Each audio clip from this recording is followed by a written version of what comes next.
Good morning India. दोस्तों नमस्कार। दोस्तों हमारे चैनल की कहानियाँ रोज़ाना सुनते रहने के लिए आप हमारे चैनल को सब्सक्राइब कर सकते हैं। इस वीडियो के पसंद आने पर आप इस वीडियो को लाइक कर सकते हैं। चलिए बस प्यारी सी कहानी को शुरू करते हैं। और हाँ, इस कहानी को सुनते वक्त आप ईयरफोन या फिर हेडफोन का उपयोग ज़रूर करें। इससे इस कहानी की ऑडियो आपको पसंद आएगी जब आपके कानों तक पहुँचेगी। मैं पिया हूँ और आज मैं आपको मेरी ज़िंदगी की एक दास्तान बताने जा रही हूँ। मुझे उम्मीद है आपको ये कहानी ज़रूर पसंद आएगी। ये मेरी ज़िंदगी की एक सच्ची दास्तान है। मैं आपको अपने बारे में ज़रा से बता देती हूँ। मैं शादीशुदा हूँ। अभी मेरी उम्र 31 साल है। मेरी शादी 11 साल पहले जब मैं 20 की थी, उस वक्त एक 22 साल के लड़के जिनकी उम्र मेरे पति राजीव 33 साल है, उनसे हो गई थी। शादी के बाद मेरे और मेरे पति का रिश्ता बहुत ही अच्छा था।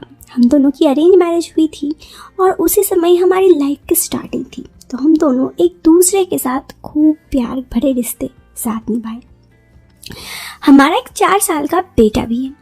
अब मैं आपको अपने ज़िंदगी की जो ये कहानी है उस बारे में विस्तार से बताती हूँ।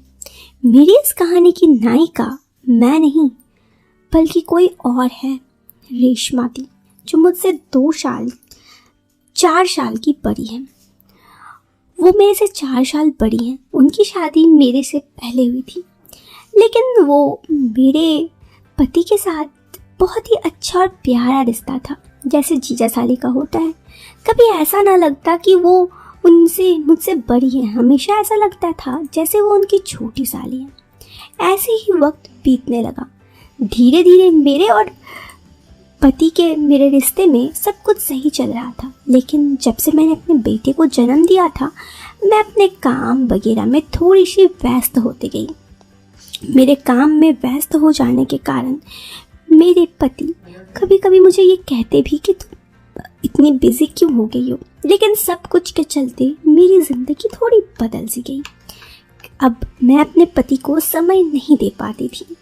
खैर, ये सब नॉर्मल था। शायद सभी औरतों की ज़िंदगी में ऐसा होता है, लेकिन मेरी ज़िंदगी में कुछ ऐसा हुआ जो सब औरतों की ज़िंदगी में नहीं होता।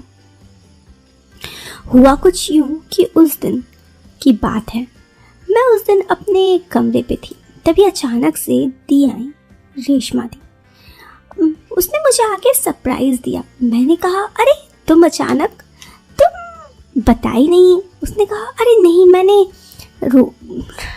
राजीव भाई साहब को तो बताया था। ये बात सदमा सा लगा। दीदी की राजीव से बात हुई तो राजीव ने मुझे क्यों नहीं बताया। खैर, वो दी थी तो मैंने उनसे ज़्यादा बातचीत नहीं किया और कहा ठीक है, कोई दिक्कत नहीं। और ऐसे ही वक्त बीतने लगा। वो मेरे घर पर आए 4 दिन हो गए थे और इन 4 दिनों में मुझे बहुत ही अजीब लगने लगा था। ऐसा लग रहा था मानो मेरा अपना घर ही मेरा नहीं है।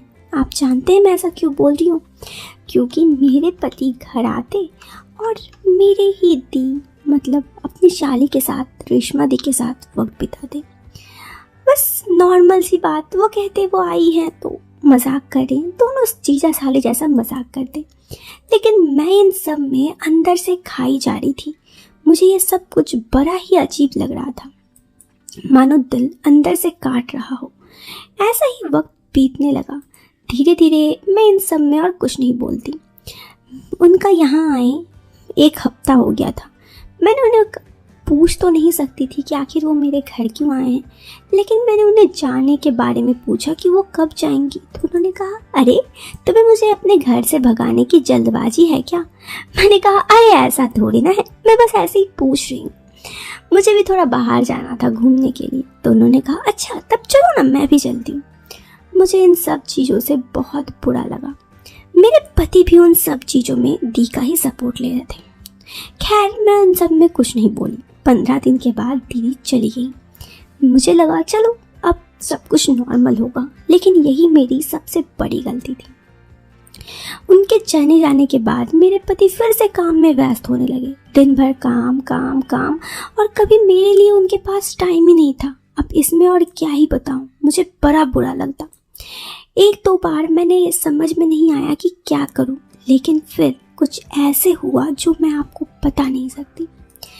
मेरे पति को मेरे साथ वक्त बिताने के लिए टाइम ही नहीं था। इसी बीच मेरी एक दोस्त कल्पना मेरे को एक दिन कॉल किया और उसने कहा, अरे मैं तुम्हारे घर के बगल में ही रहने आई हूँ। उसके पति का यहाँ पे ट्रांसफ़र हो गया था और वो यहाँ पे जानबूझ के, उसे पहले से भी पता था कि मैं यहाँ रहती हूँ, तो यहाँ पे घर ली थी ताकि मुझसे मिल सके।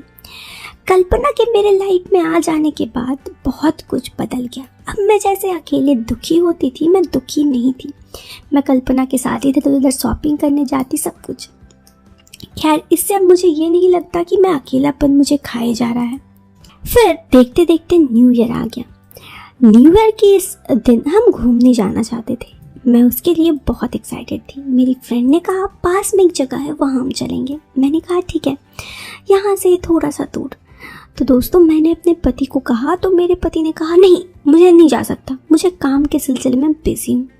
न्यू ईयर को कैसा काम, इन सब चीज़ों के लिए मुझे थोड़ा सा बुरा और सख्त जरूर हुआ, लेकिन फिर भी मैंने कुछ नहीं कहा और फिर मैं कल्पना के साथ घूमने चली गई। दोस्तों, वहाँ पे जाकर वो बहुत ही सुंदर जगह था। पहाड़ी, पानी, ठंड और कुहासा और सुंदर प्राकृतिक नज़ारा। उन सबको देख के, मतलब वो कहे तो एक दूसरे को जिससे हम प्यार करते हैं, उनके साथ जाने का सबसे बेस्ट जगह था। मुझे बहुत याद आ रही थी मेरे पति की। मेरे बेटा भी बार बार कह रहा था। कल्पना मुझे खुश करने के लिए इधर उधर दिखा रही थी, लेकिन चाहे कुछ भी हो जाए, याद मुझे हमेशा सिर्फ मेरे पति की ही आ रही थी। तो इन सब को देखकर कल्पना ने मुझे कहा कि एक काम करो, हम घर चलते हैं। मैंने कहा नहीं यार, तुम अपना मूड क्यों ख़राब करोगे मेरे लिए, चलो। लेकिन मेरे मूड ख़राब होने की वजह से हम लोग घर आने लगे। दोस्तों, जब हम घर आने लगे तो मैंने जो देखा वो देख मेरे पैरों तले ज़मीन खिसक गई। मेरे पति वहीं गए थे, मेरी दी रेशमा दी के साथ। मैं कभी नहीं सोच सकती थी कि मेरे पति मेरी ही दी के साथ मुझे इस तरह धोखा देंगे। उस चीज़ को मैंने देखा, लेकिन अनदेखा कर वहाँ से आ गई। फिर क्या था, उसके बाद से मैंने अपने पति के फ़ोन चेक किया तो मुझे पता चला उन दोनों की इतनी सारी वीडियोस भी थी और दोनों ही मुझे चीट कर रहे थे। इन सबको पता होने के बाद भी दोनों अपने प्यार में गुल इस तरह खिला रहे थे कि मैं कुछ नहीं बोल सकती थी।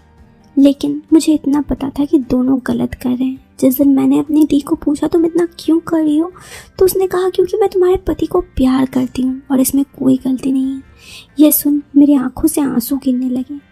क्या इन 11 सालों में मेरे पति का प्यार ख़त्म हो गया? मेरे जहन में बस एक ही सवाल था। लेकिन ज़िंदगी आखिर ज़िंदगी है और कहते हैं दुनिया में प्यार कभी किसी को किसी मोड़ पे हो सकता है। इसलिए मैं उन दोनों के लाइफ से हट गई। हाँ, मैं अपने पति के साथ ही रहती हूँ, लेकिन बशर्ते अब उनके लाइफ से मुझे कोई लेना देना नहीं। मैं उन्हें कुछ नहीं कहती। बस मेरी जहन की जो कहानी थी दिल की, वो मैं आप लोगों से शेयर करना चाहती थी। दोस्तों, कैसी लगी ये प्यारी सी कहानी, आप हमें कमेंट बॉक्स पे कमेंट करके ज़रूर बताना। पसंद आई हो तो लाइक करना, चैनल पे पहली बार आए हैं तो सब्सक्राइब करना। मिलते हैं फिर एक नए वीडियो में एक नए इंटरेस्टिंग टॉपिक के साथ। Till then bye bye, take care, bye.